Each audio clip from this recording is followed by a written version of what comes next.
ہمارے مدرسے کے بچے بول رہے ہیں ماشاءاللہ، ہمارے ماسٹر صاحب، ماسٹر شاکر صاحب کے بچے تربیت دیں گے میرے دوستوں، پڑھیے لکھیے، پڑھیے گا ایک آپ کے سامنے نمونہ ہمارے موجود ہے، پڑھا کر کے بچے کو تربیت دے رہے ہیں، تربیت دے رہے ہیں۔ شاید کسی مدرسے میں پڑھتے ہیں کہ نہیں پڑھتے، اللہ کی قدر میں نہیں جانتا، لیکن ماسٹر صاحب کی نگرانی میں ہے تو وہ پڑھے لکھے تو بچے کو تربیت دے رہے ہیں۔ تو وضو میں 4 فرض، ان چیزوں کا ہونا وضو میں ضروری۔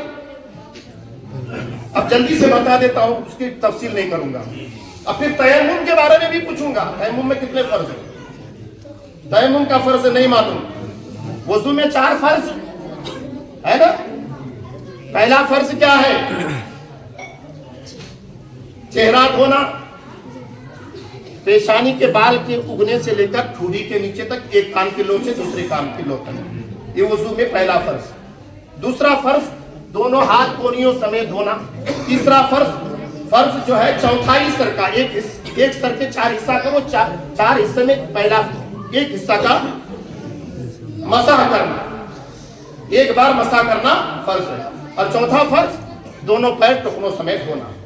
اب اگر پانی آپ سخت ٹھنڈا ہے، کوئی بوڑھا آدمی ہے، بزرگ آدمی ہے، پانی کے ٹھنڈا پانی سے ہاتھ دھوئے گا، گرم پانی کرنے کا ویوستھا نہیں ہے، اتنی غربت ہے یا پھر کوئی پریشانی ہے، تو آپ کو اس کو تو کہا کہ وہ تیمم کر لو، پھر نماز پڑھ سکتے۔ تو تیمم میں کتنی فرض ہے؟ تیمم میں 2 ہی فرض ہے۔